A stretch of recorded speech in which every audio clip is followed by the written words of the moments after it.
I'm Katie Couric. Tonight, a CBS News exclusive. U.S. intelligence now believes the Iranians may be within just 3 years of building their first nuclear weapon. Also tonight, the British military is reportedly having second thoughts about sending Prince Harry to Iraq. New questions about the safety of the food we get from the Chinese after they ban a chemical suspected in all those pet food deaths. And Steve Hartman with a new singing sensation that's sweeping a hospital.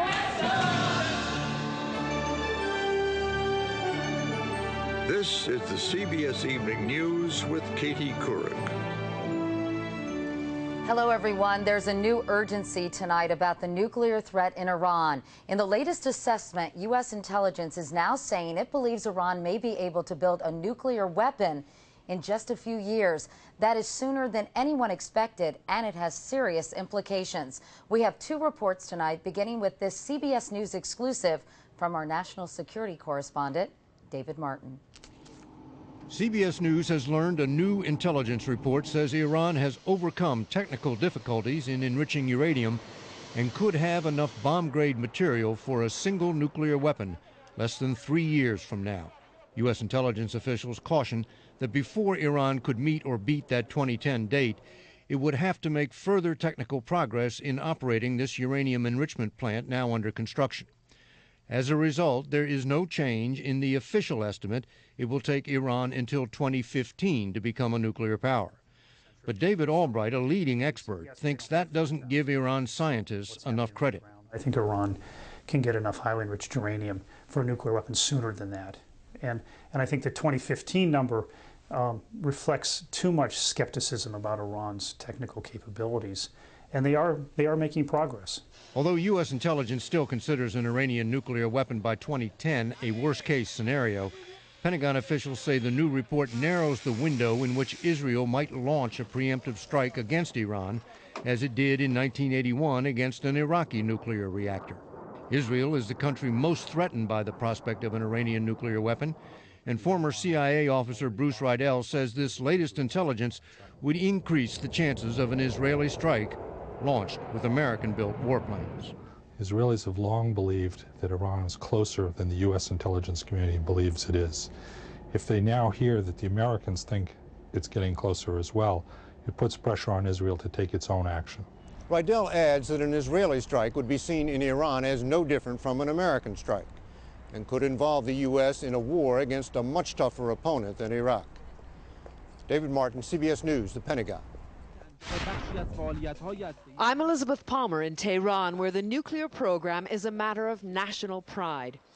A few weeks ago, President Mahmoud Ahmadinejad gathered reporters at the main nuclear plant in Natanz to boast that his country could now enrich uranium on an industrial scale. But what exactly does that mean? In the enrichment process, scientists feed uranium gas into linked centrifuges. Iranian officials hint that they have 3,000 centrifuges working at Natanz. But International Atomic Energy Commission inspectors who toured the plant this month are reported to have seen less than half that many working, 1,300, and only a few had uranium gas in them. Iran insists its nuclear program is for peaceful purposes only, to make fuel for power plants like this one being built in Iran by the Russians. And 2 years ago, we were the first Western reporters to be shown the heavy water plant at Arak, which the Iranians say is for making medical radioactive isotopes. The trouble is, few world leaders are convinced. And at the moment, there is no surefire way of checking until perhaps it's too late. Elizabeth Palmer, CBS News, Tehran. Next door to Iran, the war goes on in Iraq, and in Washington, the Democrats are doing everything they can to get the U.S. out of it.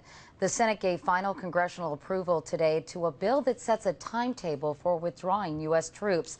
And a new CBS News New York Times poll out tonight finds most Americans agree. 64%, in fact, want a timetable. President Bush is ready to veto the bill, but our poll found 57% of Americans want Congress to have the final say over U.S. troop levels in Iraq. From Capitol Hill tonight, here's Cheryl Atkinson.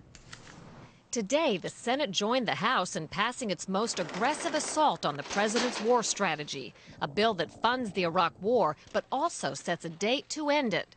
For a president that took us to war under false pretenses, he now needs the courage to admit his policies have failed and work with us to bring the war to a responsible end. But most Republicans stood firmly by the president. This is a sad reflection on how vested the Democratic leadership is in defeat. Defeat for President Bush, but defeat for our troops and our safety in Iraq. The $124 billion bill sets a goal of beginning troop withdrawals by this October, sooner if key benchmarks aren't met. Before combat units are deployed, the president would have to certify to Congress that they're fully mission capable and then wait 15 days. And deployments are limited to 1 year. This bill, for the first time, gives the President of the United States an exit strategy, which up to this time he has not had.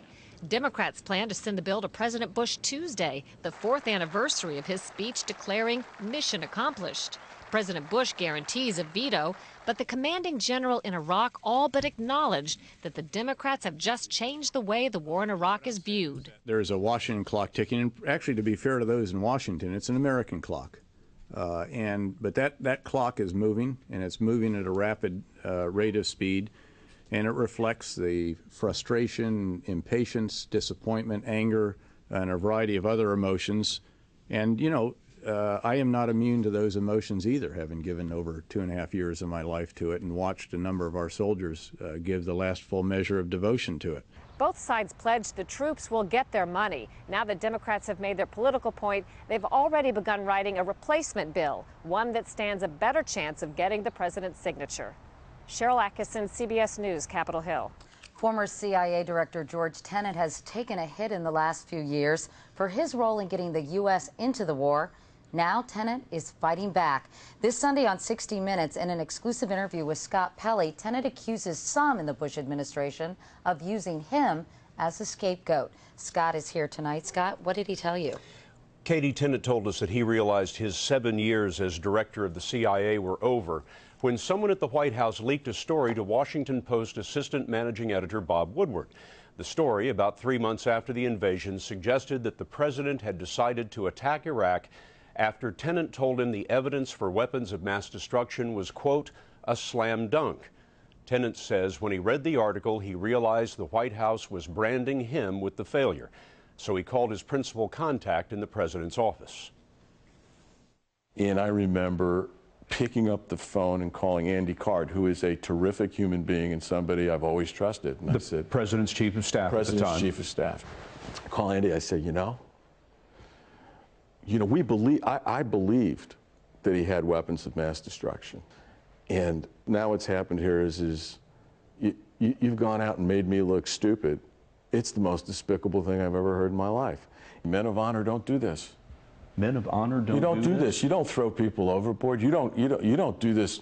You don't call somebody in. You work your heart out. You show up every day. You're going to throw somebody overboard just because it's a deflection? Is that honorable? It's not honorable to me. Okay, that's how I feel. Now, how it happened and who orchestrated it and what happened, you know, at the end of the day, the only thing you have is trust and honor in this world. That's all you have. All you have is your reputation built on trust and your personal honor. And when you don't have that anymore, well, you know, there you go. Trust was broken. Between you and the White House. You bet. You bet. Tenet admits he did say slam dunk, but he says it was taken out of context. Sunday on 60 Minutes, Tenet has so much more to say, including how most everyone in the government was wrong about those weapons of mass destruction. Katie? Looks fascinating, Scott. Thank you so much. And you can see Scott's complete interview with George Tenet on Sunday night at 7/6 Central Time, of course, on 60 Minutes. As you've probably heard, Britain's Prince Harry is due to be deployed to Iraq next month. He's a second lieutenant in the Army, trained as a tank commander, and he very much wants to be with his team. But tonight, commanders are said to be having second thoughts. From London, here's Richard Roth. With the return from Iraq today of the latest British casualties, the army that trained him to fight is reconsidering if Prince Harry should be sent off to war, a decision he thought was settled at the military academy where he earned his commission.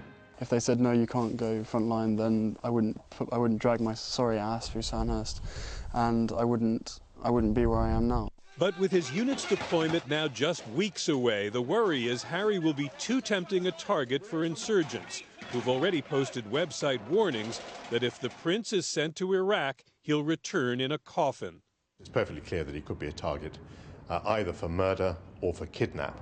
And I think if either of those things occurred, it would be a disaster for Britain and a triumph for our enemies. And there's worry just his presence would endanger other troops, though the mother of one British soldier killed in Iraq says the army should ignore that. This is what the lad wants to do. Let him go out there, no media coverage, let him do the job that he wants to do. The dilemma here is that a decision now to keep Harry home could hand insurgents a symbolic victory on a battlefield the British Army's already preparing to leave. Richard Roth, CBS News, London. There is much more CBS News ahead. Coming up next, a debate for 8. Our first chance to size up the Democratic candidates for president side by side.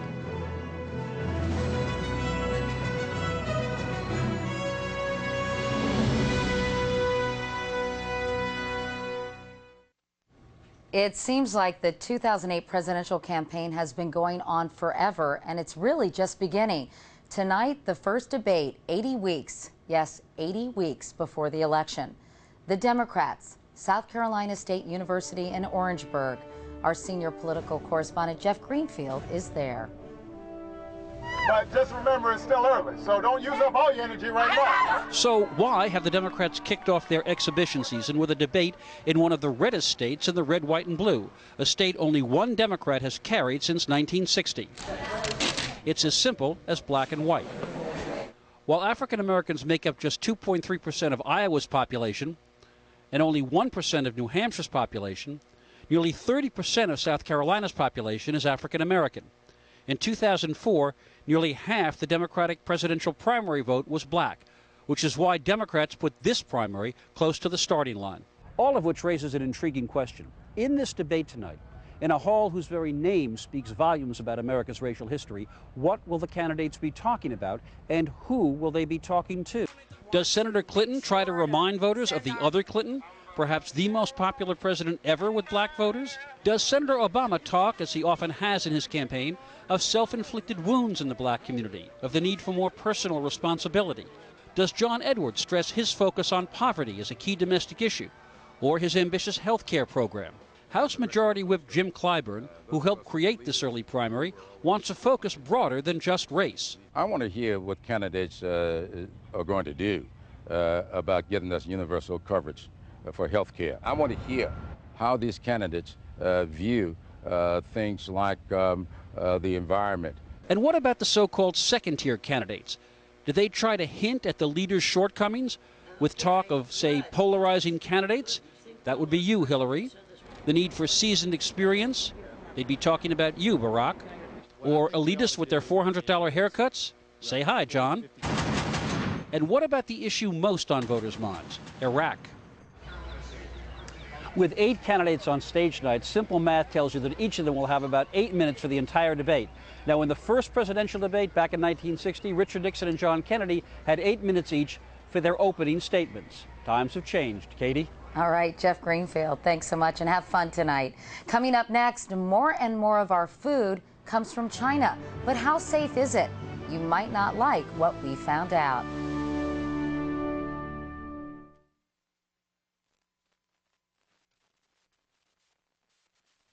Jack Valenti, a former aide to President Lyndon Johnson and longtime head of the Motion Picture Association of America, died today. Valenti was aboard Air Force One when Johnson took the oath of office on the day President Kennedy was assassinated in Dallas. Jack Valenti was 85 years old.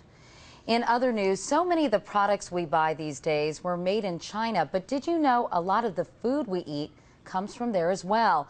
And now there are serious questions about the safety of that food. China's government today banned the toxic chemical melamine from its food products. The FDA believes melamine from China ended up in pet food here and may be the reason a number of dogs and cats got sick and some even died. Nancy Cordes has more tonight on food safety and the China connection. More than half the apple juice Americans drink comes from China. China's also our largest supplier of spices. In fact, China shipped more agricultural products to the U.S. last year than all but 5 other nations, $2.3 billion worth, double what it did just 4 years earlier. It's a very significant amount and certainly has potential for great harm. Why? Because China is second only to India when it comes to products turned away at U.S. borders. Last month alone, the FDA refused 215 Chinese shipments. Filthy was its verdict on dried mushrooms, dates, frozen shrimp, and dozens of other foods. Everything from contamination by harmful bacteria such as salmonella to contamination by veterinary drugs, antibiotics. Chinese farms have a checkered history of using human waste, contaminated irrigation systems, and powerful pesticides banned in the U.S. The Food and Drug Administration only has the resources to inspect about 1% of all food imports, so it has to perform a kind of triage, checking only the products that have the worst history of contamination. Many obscure products, like wheat gluten until recently, are never inspected. Instead, the FDA relies on the vigilance of importers like Virginia Tang, who could be held liable if a customer gets sick. We do the inspection ourselves, and we ask many questions. She says her business is booming, and it's no surprise. Cheap land and labor in China means inexpensive food grown there attracts an ever-growing demand here. Nancy Cordes, CBS News, New York. And for more on glutens, melamine, and other additives, you can go to cbsnews.com and just click on FYI. Coming up next, Steve Hartman's Assignment America. You'll see what these custodians are raising their voices about now. Come on, y'all, let's go.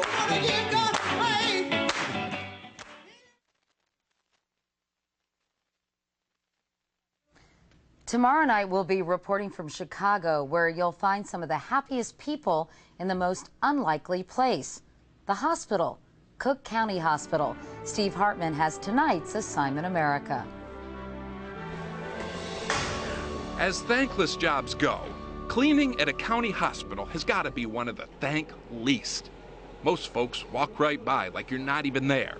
Imagine how horrible it must be. Got a tough day. I love it. Being happy with a smile on our face. We have a good time. Amen. Or not. Let's have a good time. In fact, some workers here say their jobs have become downright joyous. Keep listening, and you'll find out why. Let's celebrate. Celebrate. Celebrate. Celebrate. Celebrate. Celebrate. The Environmental Services Choir sings loud enough to raise the dead. That's great. Just down the hall from the dead, in the basement of Cook County's Stroger Hospital. They hung him high. They've been getting together during their lunch hour, at least twice a week, for the past 3 years. He hung. For me, he died. For me, he died. That's love. They first formed this choir for what was supposed to be a one-time gig, just a little performance for an environmental services office party. But the singers had such a good time, they've been rehearsing ever since, which no doubt pleases the man upstairs. I approve of it. Really, the man upstairs, their boss, Arndell Ricks. What they bring is so positive, and the people who are involved are energized by it, and you can even see it in their work performance. Once I get through singing and the spirit come in, I be like, let's go, let's go. I'm ready for anything now. That's Claudia Ellis, mop specialist and lead singer. So far, she says the choir hasn't really performed for anyone other than a few co-workers, some mops, and a broom or two. In fact, she never thought of this as anything more than a moment with God. Now, would you be willing to give up this job if you got famous? Until I mentioned it, of course. Yes. Yes. Let's have a good time. And don't be surprised if they do catch on, because they are by far the most contagious thing at this hospital. Let's have a good time. Really, they've got the talent. All I think they need is a new name, Environmental Services Choir. Just, I don't know, I can't see that catching on. Maybe they could be the sweepers or something. Do they ever perform for patients, though, no, and kind of boost their spirits? They haven't, but sometimes people in the hallways hear them, and they really react positively. Good, so. I was going to say, I hope they get good reviews. Yeah, they Meanwhile, get good reviews. Yeah. Tell us about next week. Okay, 3 choices. The first one, perhaps the most unusual therapy yet for wounded soldiers, fishing, specifically fly fishing. What is it about that particular sport that is doing so much good for so many vets? Or here's a 13-year-old whiz kid who already runs 2 companies. He got his first patent in 5th grade and is now CEO of a baseball bat company. Puts my lemonade stand to shame. Or finally, when Grandpa Flesser's Candy Kitchen in Illinois closed its doors after 74 years in business, everyone thought it was gone for good. But now it's back. And I understand there's a really sweet story behind it. So decide which of those 3 stories you want me to cover.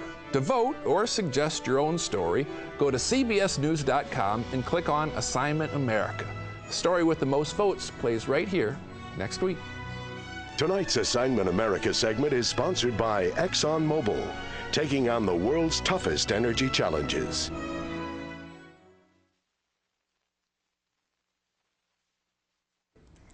That's the CBS Evening News for tonight. I'm Katie Couric in New York. Thanks for watching. I'll see you tomorrow from Chicago. Good night.